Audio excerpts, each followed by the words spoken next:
마태복음 10장 16절부터 23절.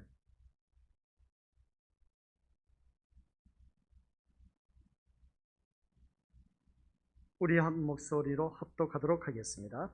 보라, 내가 너희를 보냄이 양을 이리 가운데로 보낸가 같도다.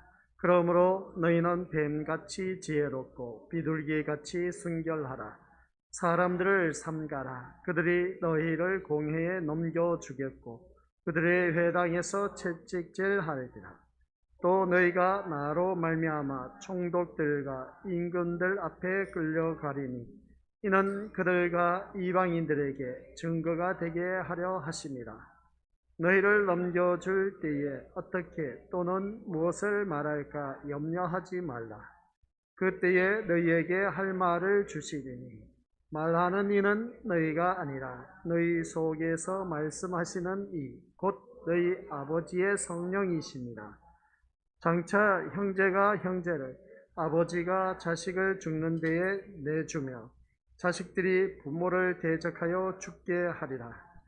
또 너희가 내 이름으로 말미암아 모든 사람에게 미움을 받을 것이나 끝까지 견디는 자는 구원을 얻으리라. 이 동네에서 너희를 박해하거든 저 동네로 피하라. 내가 진실로 너희에게 이르노니 이스라엘의 모든 동네를 다 다니지 못하여서 인자가 오리라. 아멘. 이 말씀은 하나님께서 하신 말씀을 통해서 주신 교훈의 제목 같이 읽어보도록 하겠습니다. 제자의 지혜와 순결. 아버지 하나님, 오늘 또한 주님의 은혜 가운데 우리 제자들의 전도와 제자들의 지혜와 순결이 무엇인지 지난 시간 말씀을 들었습니다.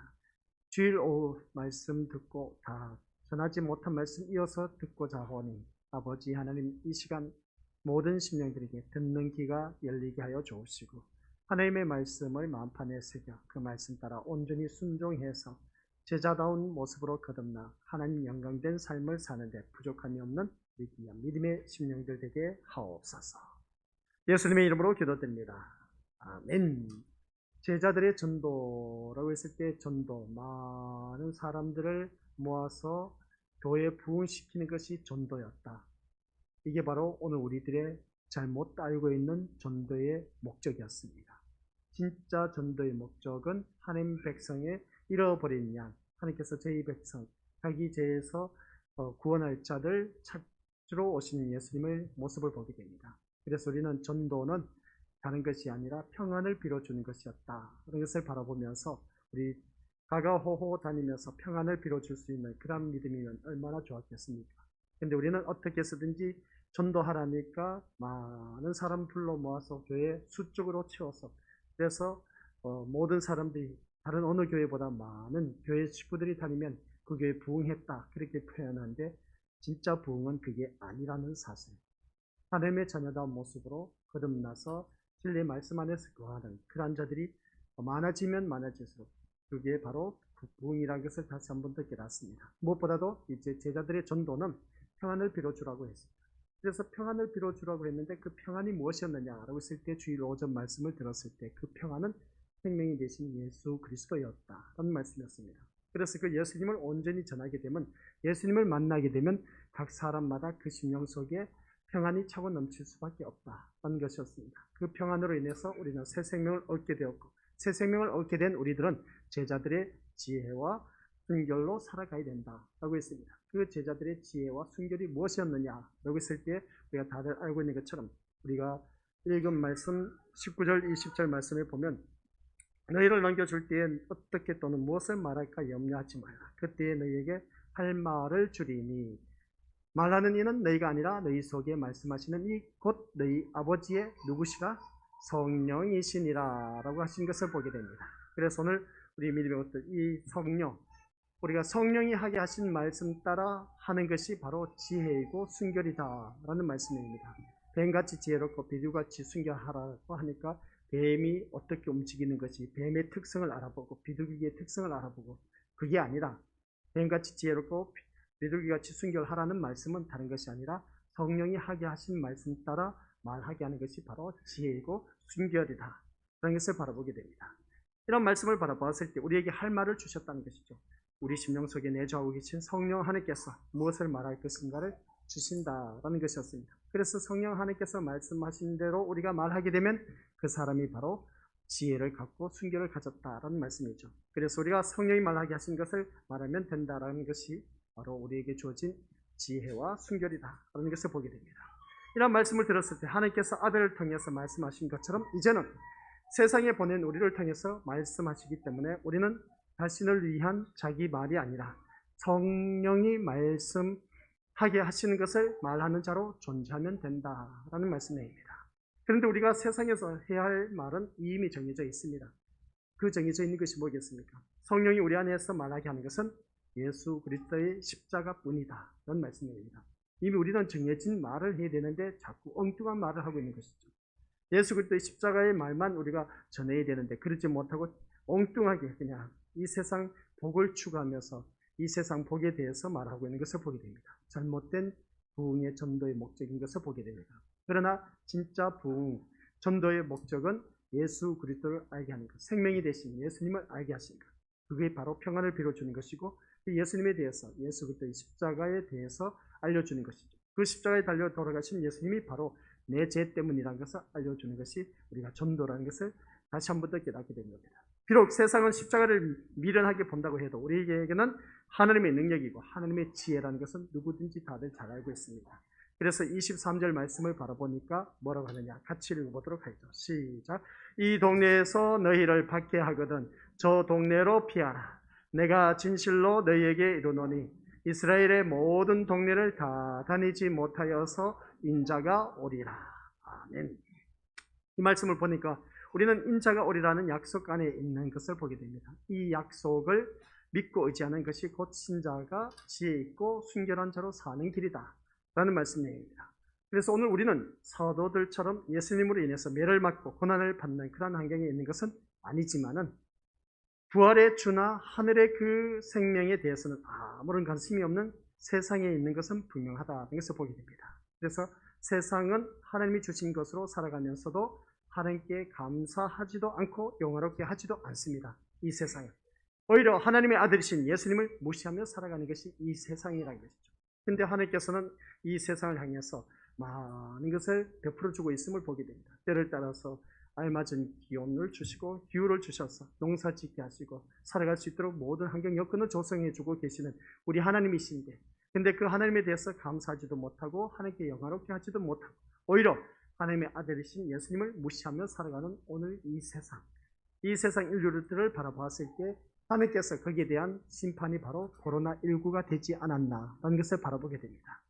그래서 이러한 세상에서 우리의 핍박은 꼭 매를 맞는 것으로만 주어지는 것이 아닌 겁니다. 핍박하면 예부적으로 어떤 그 가해적인 물리적인 힘을 받아서 어떻습니까? 피해를 본 것이 바로 핍박이라 하는데 요즘 시대에는 그런 것이 없습니다. 북한에는 있을지 모르지만 우리나라에는 그런 것이 없는 것이죠. 그래서 오늘날 우리에게 주어진 박해는 뭐냐? 핍박은 무엇이냐라고 했을 때 다른 것 아닙니다. 생명이신 예수님이 무시받는 것. 예수 그리스도가 무시받는 것이 바로 핍박인 겁니다. 그게 바로 우리가 당하는 괴로움이라는 것이죠. 그래서 오늘날 예수 그리스도가 무시당하고 있는 그런 시대에 살고 있는 모습을 볼 때 이게 참 안타까운 현실이다. 그도 그럴 수밖에 없는 이유가 뭐냐라고 했을 때에 교회 다닌 사람 통해서 하나님 얼굴을 먹칠하니까 이게 더욱더 그리스도의 그러니까 세상에서 우리에게 주어진 핍박이라고 해도 과언이 아닌 것을 보입니다. 믿는 자 때문에 핍박이 더 심하다라는 말씀 내용입니다. 그게 참 어떻게 보면 아이러니한 일이지만 그러나 살아가는 삶의 모습을 보면 우리가 믿음 생활하는 걸 보면 교회 다닌 사람이 제대로 믿음다운 믿음 생활을 했으면은 욕은 안 먹는데 근데 교회 다닌 사람 모두 다가 싸잡아서 세상 사람들은 우리를 욕하고 있습니다. 이게 핍박이라는 것이죠. 그 누구 때문이냐? 하나님을 믿는다고 하면서 교회를 다니는 사람들이 제대로 믿음다운 믿음의 생활을 하지 않았기 때문이다 라는 내용입니다. 제가 늘 말씀드렸지 않습니까? 교회 다니는 사람이 어찌 그러냐? 교회 다니는 사람은 달라도 뭔가 달라야 되지 않느냐? 세상 사람들이 다 알고 있습니다. 그러면 세상 사람들이 알고 있는 그 판단 기준, 그 판단 기준보다 못하다 보니까 세상 사람들로부터 어떻습니까? 지탄의 대상이 되고 있다는 것을 보게 된 것이죠. 우리가 그러한 삶으로 살아가서는 안 됩니다. 이러한 세상에서 우리는 지혜와 순결로 존재해야 된다는 말씀입니다. 그래서 우리는 제자들의 지혜와 순결이라고 했는데 이 제자들의 지혜와 순결은 성령 하나님께서 말씀하신 대로 깨닫게 해주신 대로 우리가 말을 하고 우리가 살아가면 된다는 것입니다. 그것은 나 자신을 먼저 돌아보지 마시고 아시겠습니까? 나 자신을 돌아봐야 되지 않습니까? 라고 말할 수가 있는데 우리 자신을 돌아보지 마시고 성령이 말하게 하신 것을 말할 줄 아는 것, 다른 복음이 아니라 예수님이 말씀하신 복음을 붙들고 인자가 오신다는 약속을 믿고 살아가면 되는 겁니다. 그래서 우리가 이 말씀을 통해서 인자 예수 그리스도께서 다시 오실 그날을 바라보면서 약속을 믿고 믿음 생활하는 우리 믿음의 식구들이 되어야 된다는 내용입니다. 이 말씀이 우리 믿음의 것들 어느 누구든지 제자의 지혜와 순결이라는 말씀이었습니다. 오늘 우리 모두 다가 이 제자의 지혜와 순결로 살아가는 저와 우리 것들 되시기를 주님의 이름으로 간절히 축원드립니다. 결론은 뭐라고요? 우리 믿음의 것들 제자의 지혜와 순결은 성령 하나님이 말씀하게 하신 대로 하고 그 다음 성령 하나님께서 깨닫게 해주신 대로 우리가 삶에 순종하는 것이 바로 제자들의 지혜와 순결이다. 이걸 꼭 기억하시기 바랍니다. 근데 우리가 민감하게 느낄 수 있는 것이 있습니다. 그게 뭐냐면 양심의 법이라는 것이 있지 않습니까? 저거 아닌데 그게 바로 우리에게 들려준 양심의 법. 성령 하나님이 내 심령 속에 내주하고 계시기 때문에 이미 아닌데 라는 것을 알려주고 계신다는 것이죠. 그런데 아닌데 하면서도 우리가 그것을 행하는 모습을 보면 이미 우리는 그 제자들의 지혜와 순결에서 벗어나서 오염된 나의 모습을 보게 됩니다. 그러면 그 인생은 힘들어진다. 라는 걸 꼭 기억하시기 바랍니다. 그 다음 오늘 수요 저녁 예배 때 주신 말씀이 있습니다. 수요 저녁 예배 오늘 말씀이어서 마태복음 10장 24절부터 33절 말씀을 통해서 제자로 산다는 것이라는 제목으로 함께 말씀을 듣게 되는데 성경 말씀부터 우리가 한번 살펴보도록 하겠습니다. 24절부터 33절까지 합독하도록 하겠습니다. 제자가 그 선생보다 또는 종이 그 상전보다 높지 못하나니 제자가 그 선생 같고 종이 그 상전 같으면 족하도다. 집주인을 바알세불이라 하였거든 하물며 그 집사람들이다. 그런즉 그들을 두려워하지 말라. 감추인 것이 드러나지 않을 것이 없고 숨은 것이 알려지지 않을 것이 없느니라. 내가 너희에게 어두운 데서 이런 것을 강명한 데서 말하며 너희가 귓속말로 듣는 것을 집 위에서 전파하라. 몸은 죽여도 영혼은 능히 죽이지 못하는 자들을 두려워하지 말고 오직 몸과 영혼을 능히 지옥에 멸하실 수 있는 이를 두려워하라. 참새 2마리가 한 아사리온에 팔리지 않느냐. 그러나 너희 아버지께서 허락하지 아니하시면 그 하나도 땅에 떨어지지 아니하리라. 너희에게는 머리털까지 다 세신 바 되었나니 두려워하지 말라.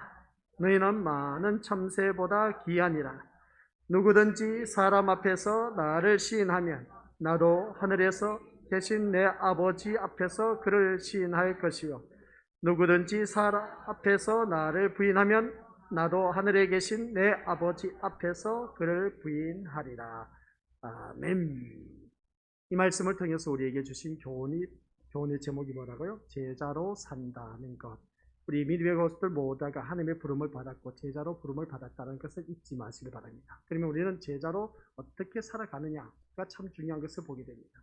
그래서 그 제자다운 삶을 사는데 우리 믿음의 식구들께서는 그 제자다운 삶은 뭔가 달라도 달라야 되지 않느냐라는 것을 다시 한 번 더 깨닫게 되는데 오늘 이 자리에 앉아 계신 우리 믿음의 것들 주보의 제일 위에 보면은 우리가 2줄 나와 있습니다. 같이 읽어보도록 하죠. 제자로 시작. 제자로 산다는 것은 내가 원하는 인생은 내려놓고 주님이 이끄시는 인생에 시선을 두고 사는 것입니다. 오늘 말씀의 핵심입니다. 도론 본론 결론입니다. 뭐라고요? 제자로 산다는 것은 내가 원하는 인생은 어떻게 내려놓고 주님이 이끄시는 인생에 시선을 두고 사는 것입니다. 라고 했습니다. 목사님, 내가 원하는 인생, 그래도 뭔가 원하는 인생 꿈을 꾸면서 살아가고 있는데 그걸 내려놓으라고 하면 어떻게 합니까? 라고 그렇게 말씀하신 분들이 또한 속으로 있으리라 봅니다. 그러나 우리 믿음들 내가 원하는 인생 내려놓으시기 바랍니다. 내가 누구다? 하나님의 자녀란 것이죠. 그러면 하나님의 자녀는 하나님 뜻대로 사는 것이 신간편합니다. 누구 뜻대로? 하나님 뜻대로 사는 것이 신간편하다. 시작. 근데 말은 이렇게 잘하면서도 불구하고 실제 삶은 바라보면은 하나님 뜻대로 살지 못하고 내가 원하는 인생으로 살아가고 내가 뜻한 바로 살아가고 내 고집대로 살아가는 것이 오늘 우리들의 현실의 모습입니다. 그러니까 우리들의 인생이 힘들어진 것이죠.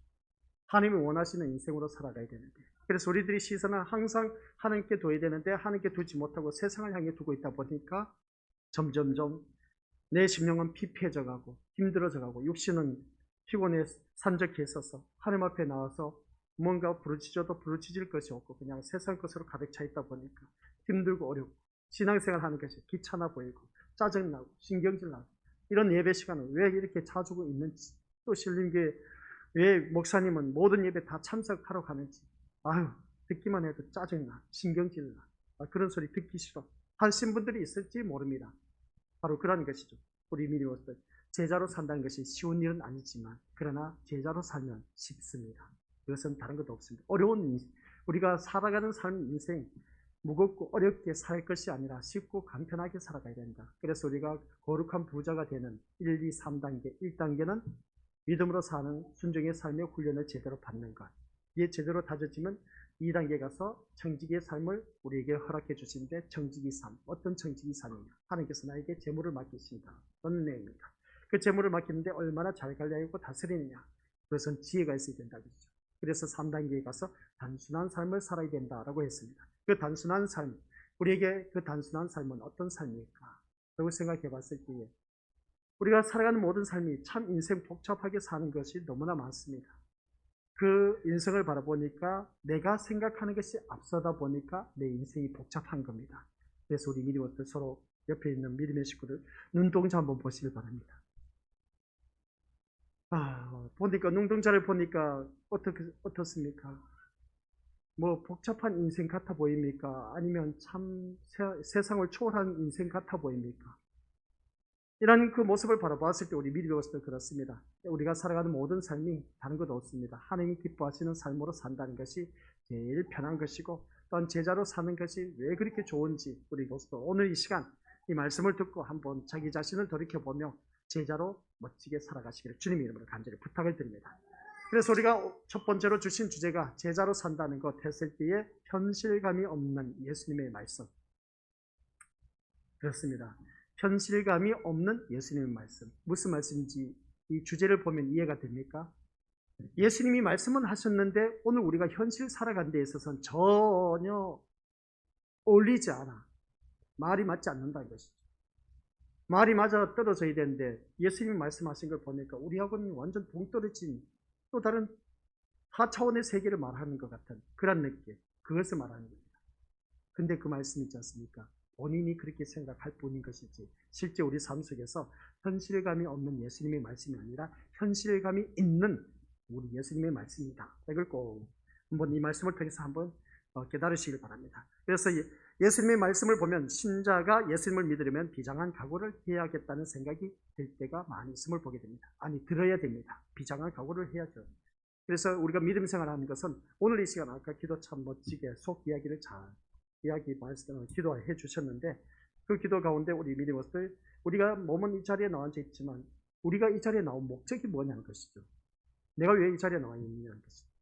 그리고 이 자리에 분명히 뜻이 있어서 나왔을 텐데 그럼 그 뜻을 이루기 위해서 우리가 이 자리에 나와서 목적이 있을 텐데 그 목적을 성취해야 되는데 막연하게 나와서 앉아 있으면 이거 참 우리 인생 불쌍하지 않습니까?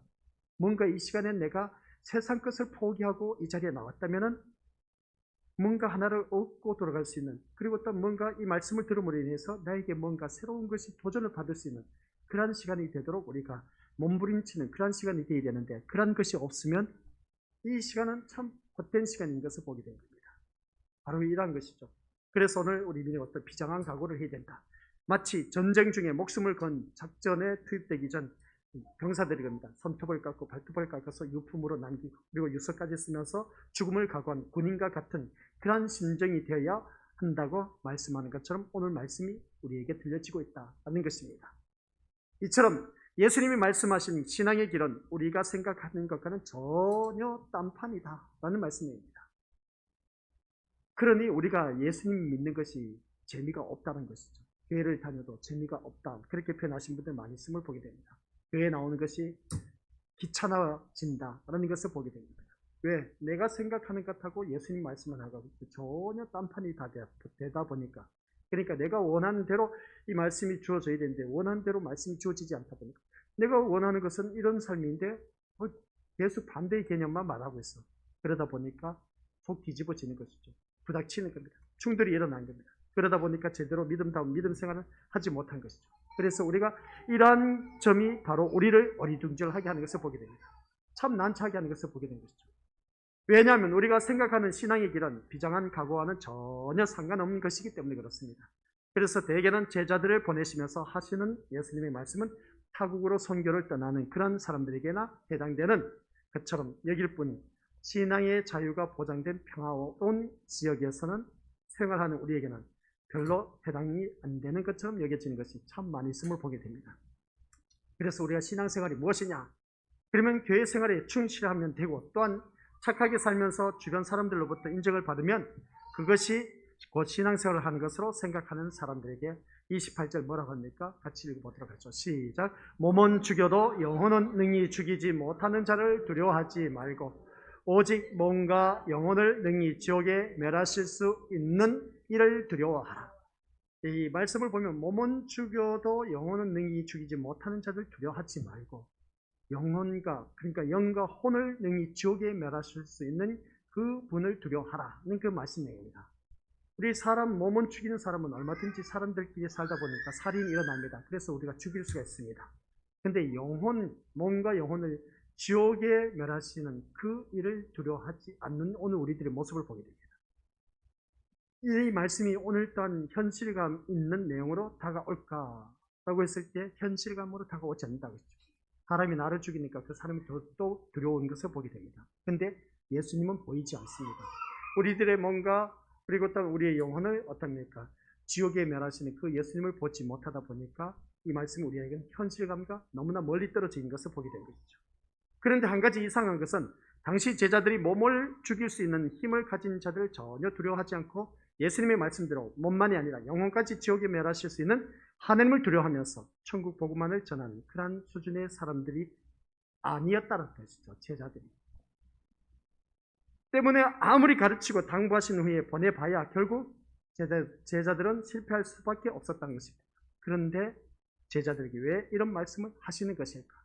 제자들에게 그렇게 신신당부하면서 이 영과 혼과, 그러니까 우리의 그 몸과 영혼을 죽이는 그 하나님을 두려워할 줄 아는 그런 자가 되라고 그렇게 가르치고 했는데도 불구하고 제자들은 그 현실감과 너무나 떨어지다 보니까, 그래서 늘 복음을 전파하는데도 실패하고 또 실패하는 것을 보게 됩니다. 근데 제자들에게 또 이 말씀을 하고 있습니다. 왜 이 말씀을 하고 있을까? 말씀을 해도 알아듣지 못하다 보니까 또 말씀 전하는 것이겠죠. 그러다 보니까 말씀을 하시려면 차라리 제자들 데리고 다니면서 혹독하게 훈련을 시키신 뒤에 비로소 세상으로 보내시면서 그들의 각오를 다지기 위해서 사는 것이 더 낫지 않았을까라는 것을 바라보게 되는데, 그렇게 보면 당시의 제자들에게는 너무 시기상조의 말씀이었다는 생각이 들 수도 있습니다. 무슨 말이냐? 이 제자들이 언제 한 번이라도 제대로 된 믿음의 선적이 있었느냐는 것이죠. 제대로 믿음의 선적이 없었습니다. 예수님이 세상에 오셔서 가시는 그 길은 십자가의 죽음의 길인 것을 알 수가 있습니다. 그래서 예수님은 제자들을 그 죽음의 길로 불러들인 것이죠. 근데 제자들 바라보면 그 제자들은 예수님과 동행하면서 자신들이 가는 길에 대해서 전혀 알지 못했습니다. 예수님이 12제자를 불렀지 않습니까? 그런데 신나서 따라다닙니다. 가는 쪽쪽 사람들이 몰려들고 많은 사람들이 운집하고 그러다 보니까 우리 따르는 우리가 추정하는 스승인 예수님은 가는 곳곳마다 사람들이 몰려들다 보니까 기적과 이적을 많이 행하고 있습니다. 그러다 보니까 이 제자들은 기고만장한 것이죠. 부러울 것이 없었습니다. 그러다 보니까 이대로 가면 우리는 한 자리 하겠다라는 그런 심산이었습니다. 근데 제자들이 따라가는 그 길이 본인들이 생각했던, 그러니까 우리가 그 제자들이 생각했던 것은 분명히 예수님 가는 곳곳마다 사람들이 많이 몰려든 것을 보니까 분명히 우리에게도 뭔가 한 자리가 떨어질 것 같은 그런 정치적인 메시아로 생각하면서 따라다녔던 그 모습을 보게 됩니다. 그러다 보니까 현실감과 전혀, 그러니까 현실감이 와닿지 않는 그 모습을 보게 된 것이죠. 현실감이 없는 그 예수님의 모습을 이제 그들은 제자들은 목격하게 된 겁니다. 지금은 아직 그런 것을 몰라요. 십자가에 못 박혀 들어갔을 때 보면은 제자들은 한결같이 예수님을 저주하고 부인하고 떠나갔다는 것을 보게 됩니다. 그래서 예수님에 대한 세상의 반응을 보면서도 그들은 눈치를 채지 못하고 있는 것을 보게 됩니다. 오늘 9장을 우리가 앞에서 우리 9장을 이미 살펴봤지만 예수님이 귀신 들려 벙어리 된 자를 고치신 일이 있습니다. 그런데 예수님이 행한 기적을 본 바리새인들은 9장 34절 시작. 그가 귀신의 왕을 의지하여 귀신을 쫓아낸다. 예수님은 이러한 비방을 받는다니까요. 아니 귀신을 쫓아보냈는데 바리새인들이 하는 말이 뭐라고요? 귀신의 왕을 의지하여 귀신을 쫓아낸다. 아니 귀신 들린 사람은 왜 귀신을 쫓아내겠습니까? 귀신의 왕이 왜 자기 부하를 쫓아내겠냐는 겁니다. 말도 안 되는 소리란 것이죠. 이것만으로도 우리가 예수님이 가시는 길은 세상으로부터 환영받는 길이 아니다라는 것을 알 수가 있습니다. 오히려 귀신을 내쫓아 줬으면 어떻습니까? 모든 사람들이 와 우리 예수님 정말 짱이다 하면서 어떻습니까? 대단하신 분이라고 쫓아야 될 텐데 이 바리새인들은 그게 아닌 겁니다.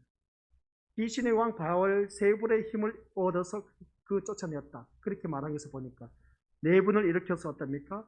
그 자기 편깃들이 싸워서 내보냈다. 그 말을 하는 그 모습 보니까 예수님이 가신 길, 세상으로부터 환영받는 길이 아니다라는 것을 보게 됩니다. 오늘 이 자리에 앉아 계신 우리 것들 또한 그렇습니다. 내가 예수님을 믿음으로 말미암아 세상으로부터 뭔가 환영을 받고 세상으로부터 뭔가 출세를 하고 세상으로부터 뭔가 형통하기를 바라는 그러한 심령으로 주님 앞에 나왔다면 그 신앙은 뭔가 또한 잘못된 신앙생활이다. 이게 바로 오늘 우리 믿음으로서의 첫 번째 주제가 뭐라고요? 현실감이 없는 예수님의 말씀임을 보게 됩니다. 우리 믿음으로서 세상 것은 접어야 됩니다. 우리는 오직 보이지 않는 영원한 세계를 바라보면서 천국에 대한 소망을 갖고 오늘 이 자리에 나오셔야 된다는 말씀입니다. 내 주 예수 모신 것이 거리는 하늘나라. 오늘 우리 기도 가운데서 몇 번 반복해서 나왔는데 바로 그겁니다. 내 주 예수 모신 것이 하늘나라가 되어야 되는데 하늘나라가 되지 못하고 지옥의 삶을 사니까 왜 이렇게 힘든지 몰라. 바로 뭔지 아십니까? 현실감과 너무나 동떨어진 예수님의 말씀이기 때문입니다. 그 이유는 뭐라고요? 다른 것도 없습니다. 내가 말씀대로 살지 않다 보니까 지옥의 삶을 산다는 것이죠. 동떨어진 삶을 산다는 것. 현실감과 너무나 동떨어진 삶. 바로 오늘 기도 가운데서 아주 멋지게 잘 표현을 해주셨는데 바로 그겁니다. 그래서 오늘 이 자리에 앉아 계신 우리 것들 모두 다가 예수님이 가시는 길은 세상으로부터 환영받는 길이 아닙니다. 그러면 우리가 교회를 다니면서 뭔가 남들보다 잘 먹고 잘 살고 잘 누리고 출세하고 그리고 어떤 하는 일들마다 형통하고 그리고 사업 번창하고 그렇게 돼야 되지 않습니까? 그죠? 우리 예수님의 뜻은 그게 아닙니다. 기억하시길 바랍니다. 물론 하나님의 자녀가 잘 먹고 잘 살고 출세하고 형통하고 그렇게 하면 모든 세상 사람들이 와, 저 사람이 하나님을 믿다 보니까 정말 잘 되네. 그러면 나도 한번 믿어볼까? 믿어볼까 하는 그 마음이 어떤 마음이겠습니까? 나도 예수 한번 잘 믿어서 저렇게 출세 한번 해볼까? 잘 돼볼까? 잘 살아볼까? 그런 심보가 있음을 보게 됩니다. 우리 예수님은 그 목적으로 오신 분이 절대로 아니랍니다. 꼭 명심하시기 바랍니다. 그래서 오늘 이 자리에 앉아 계신 우리 것들 예수님은 세상으로부터 환영받는 길로 오신 것이 아니었다.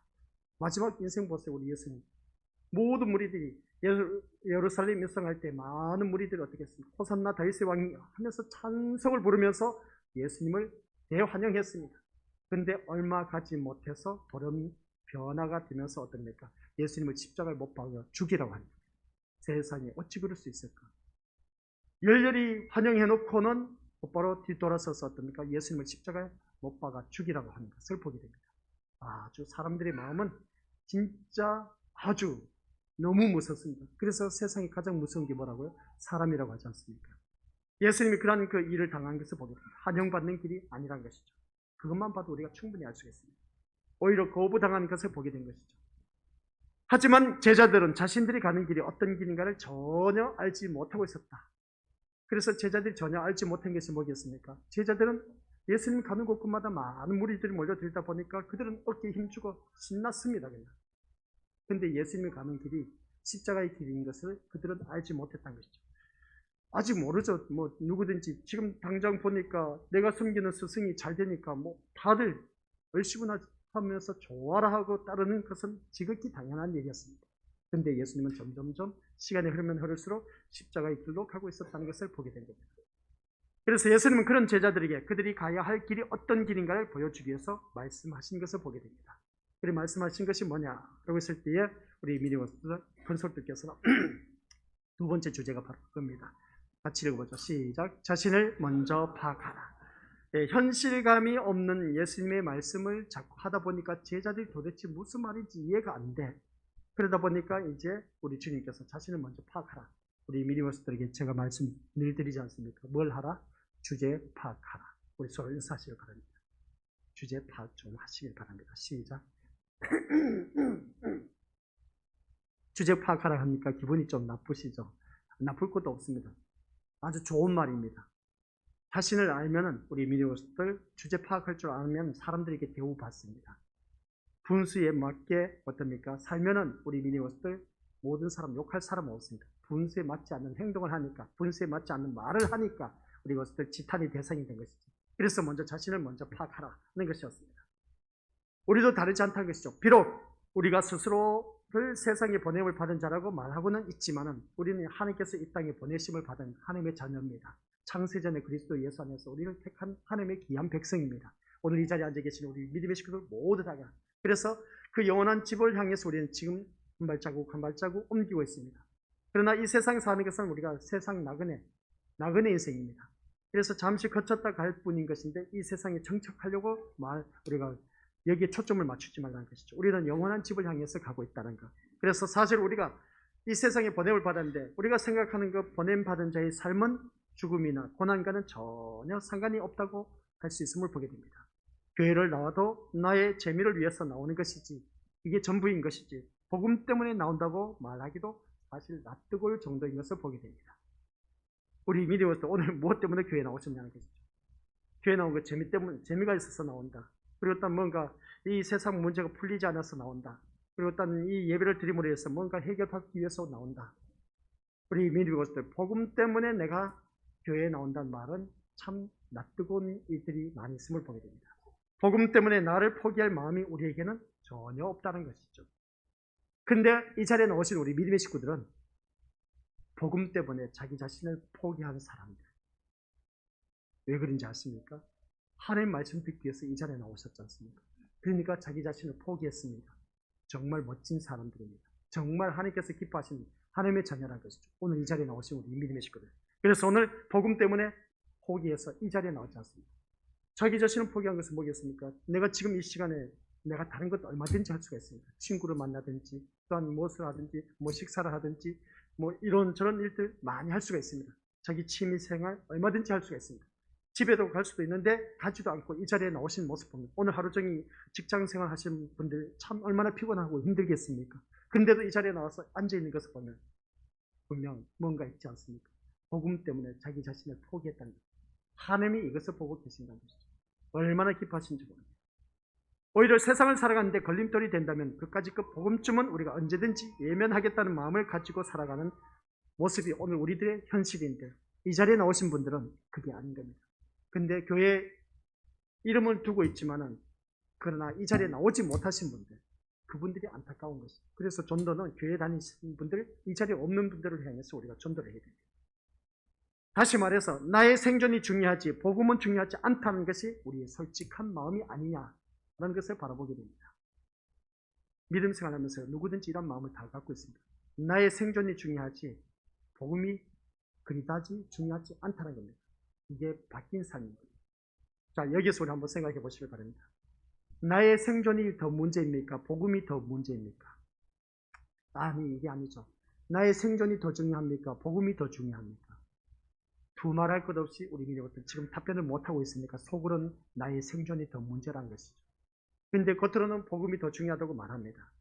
그러면 복음이 더 중요하다는 것을 말을 하면 그대로 살아가야 되는데 그러지 못하고 오늘 이 자리에 나와 앉아있는 이유는 나의 생존 문제 때문에 이 문제를 해결하기 위해서 나와 앉아있는 것이지 복음 때문에 복음이 중요해서 말씀이 중요해서 이 자리에 나와 앉아있는 사람은 과연 얼마나 되겠냐 라는 것을 보게 됩니다. 근데 기가 막히게 이 자리에 나와 앉아 계신 분들 바라보면은 저는 우리 미리것들에게 항상 긍정적으로 생각합니다.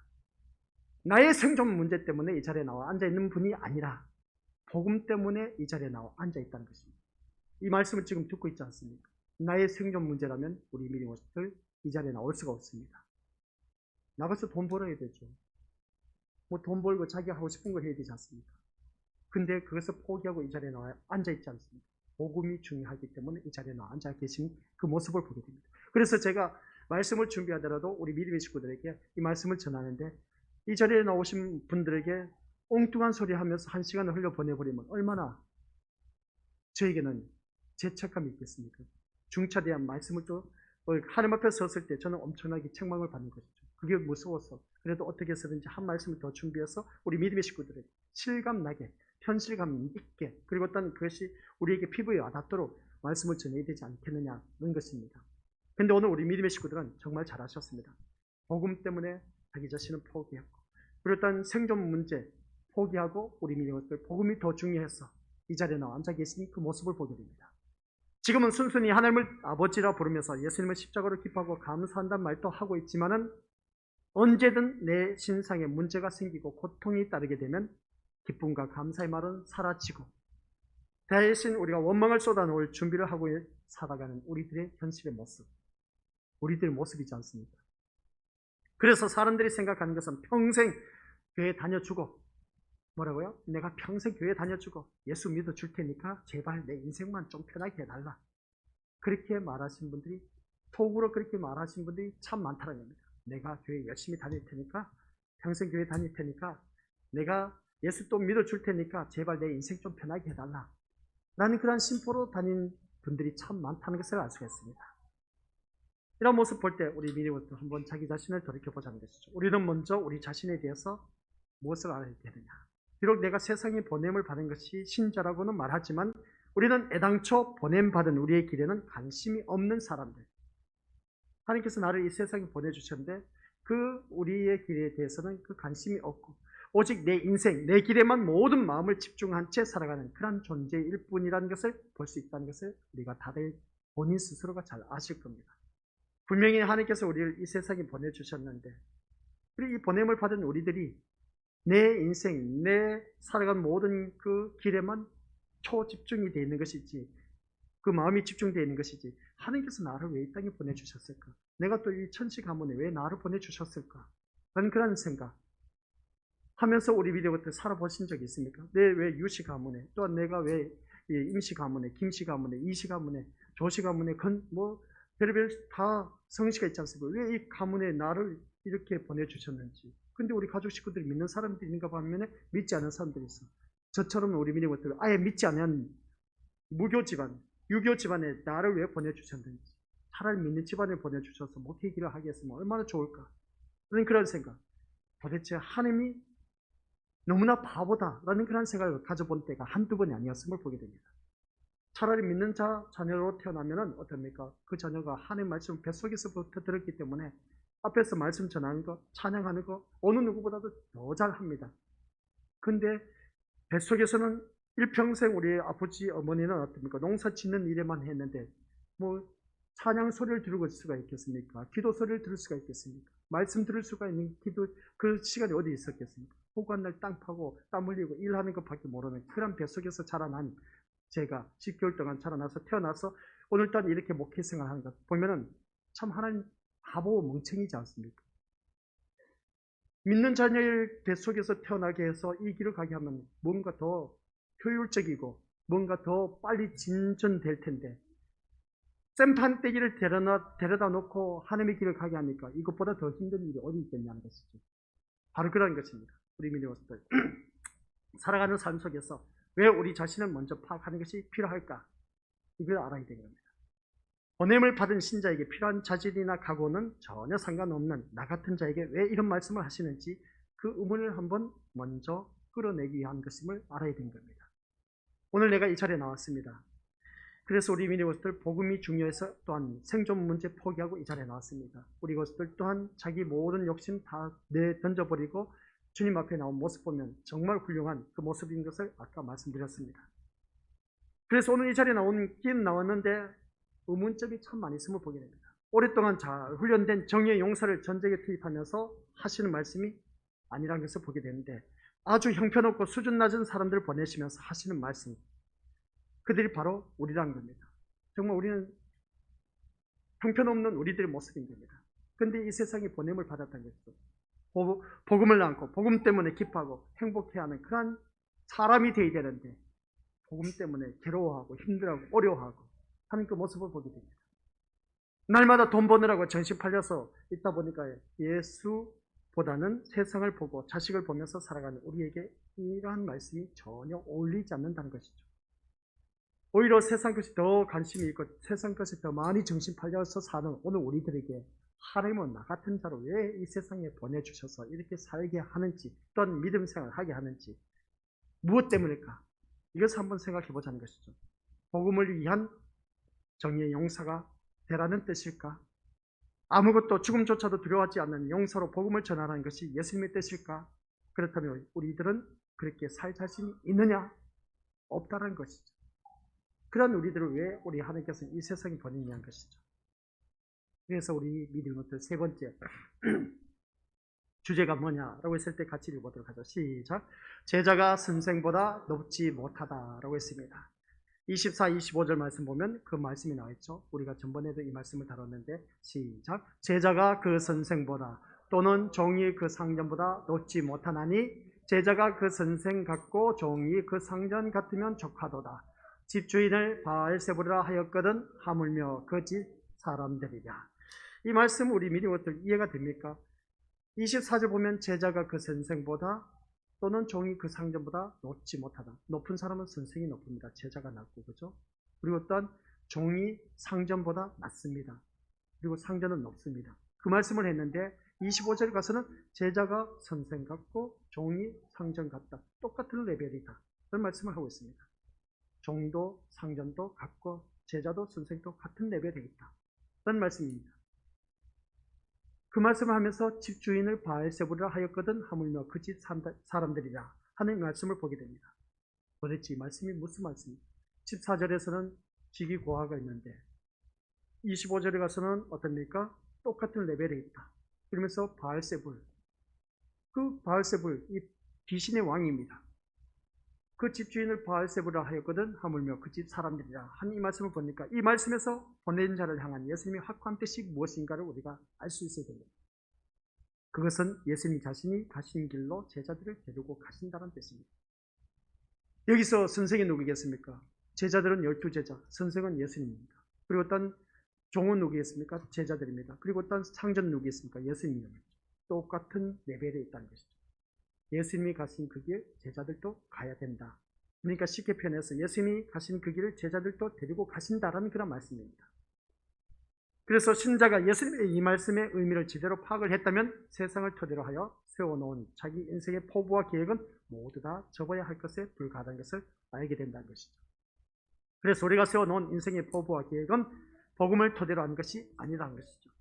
그래서 복음과는 아무 상관이 없이 다만 세상을 토대로 한 포부와 계획을 가지고 살아가고 있는 오늘 이 자리에 앉아 계신 우리 믿음의 모습들, 이런 우리에게 예수님은 제자가 선생보다 종이 상전보다 높지 못하다라고 하신 것을 보게 됩니다. 그래서 제자는 뭐라고 했습니까? 이 말씀을 보니까 우리 믿음의 모습들, 선생의 가르침을 받음으로써 선생의 사람으로 여김을 받습니다. 그리고 어떤 제자가 선생보다 높아서 선생이 제자의 사람이 되는 것은 없습니다. 그런데 세상이 바알세부라는 비방을 받습니다. 따라서 선생을 향한 비방은 선생의 사람인 제자들이 받을 몫이기도 하다는 것이죠. 그러면 이 말씀을 듣다 보면 우리 믿음의 모습들, 다시 말해서 예수님이 가시는 그 길, 그리고 그 길에서 예수님이 당하신 모든 일들은 보냄을 받은 제자들이 당해야 할 것을 미리 보여주고 계신다는 말씀입니다.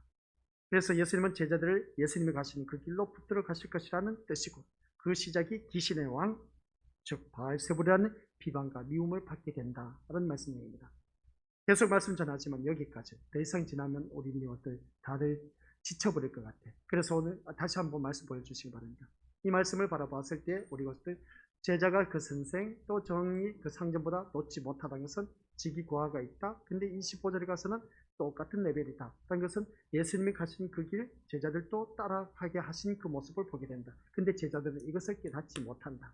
그러면서 여기서 말씀하고 있는 것, 그 시작이 귀신의 왕 바알세불, 이 바알세불이라는 비방과 미움을 받게 된다. 내가 가는 그 길 제자들 너희들도 따라가면서 똑같이 비방을 받는다. 엄청난 고통을 당할 것이다. 내가 지금 이렇게 가는 길 바라보면 너희들 좋아 보이지? 사람들이 많이 따라오니까 좋아 보이지? 아니야. 마지막에 가서 내가 어떻게 죽는지 알아? 십자가에 못 박혀 죽어. 모든 사람들이 나를 비방하고 침뱉음을 당하고 따기를 때리고 내가 많은 고통을 당하다가 십자가에 못 박혀 결국은 죽게 돼. 그 말씀을 하고자 하는 것입니다. 지기고학을 쓰는데 내가 가는 길 너도 똑같이 따라와. 근데 귀신의 왕 누가? 바알세불이 너를 미워했기 때문에 너희들 고통을 줄 거야. 그러니 너는 나를 따라와야 돼. 그 말씀을 하고자 하는 것입니다. 예수님이 가신 그 길을 미리 말씀을 하고 계시는데 제자들은 이것을 깨닫지 못하고 있다는 겁니다. 그러면 여기서 우리 무엇을 우리가 깨달아야 되겠습니까? 이 말씀을 들은 오늘 우리 믿음의 식구들께서는 내가 세상 것을 내려놓고 일찌감치 하나님이 원하시는 길로 걸어가는 길밖에 없습니다. 오늘은 여기까지입니다. 우리 것도 더 이상 말씀 전하면 벅찰 것 같아서 그래서 말씀은 다음 시간에 또 전하도록 하고 우리가 이 말씀을 통해서 다시 한 번 더 자기 자신을 들여다보면서 우리가 제자 그러니까 말씀 제목이 제자로 산다는 것이었습니다. 이 제자로 사는 삶이 어떤 삶인가를 다시 한 번 더 우리가 깨달아셔야 되고 우리 제자로 산다는 것은 우리가 성도로서 어떻게 살아가야 되느냐 그 말씀입니다. 그러면 우리는 예수님이 가신 그 길을 가야 된다.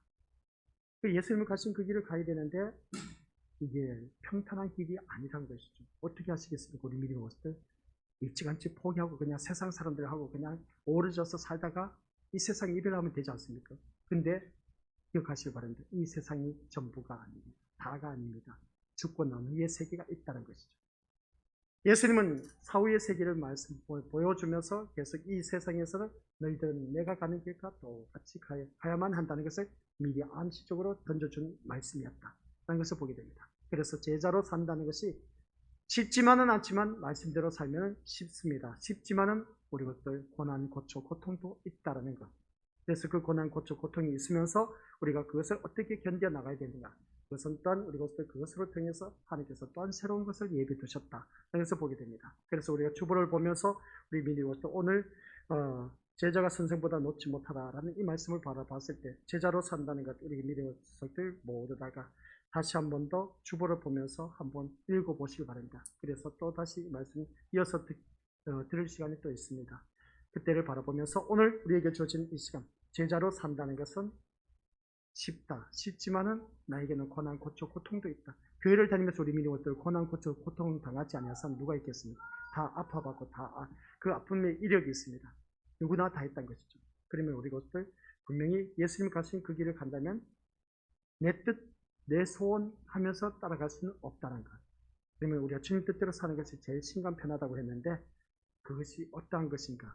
이제 계속해서 말씀 이어지도록 하는데 가서 꼭 주보 읽어보시고 또한 궁금한 것 있으면 물어보시고 다음 시간 또 말씀 듣도록 하겠습니다.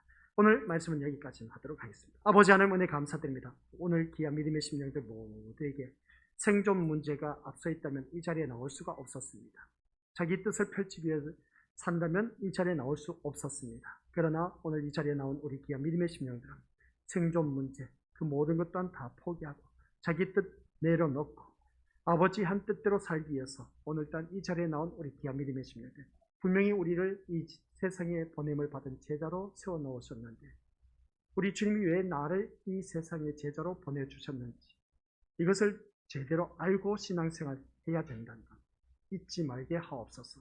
근데 제자들은 한결같이 예수님을 따른 모습은 세상에 뭔가 출세하기 위해서 따라다닌 그 모습을 보게 됩니다. 예수님이 말씀을 해도 깨닫지 못한 그들의 모습.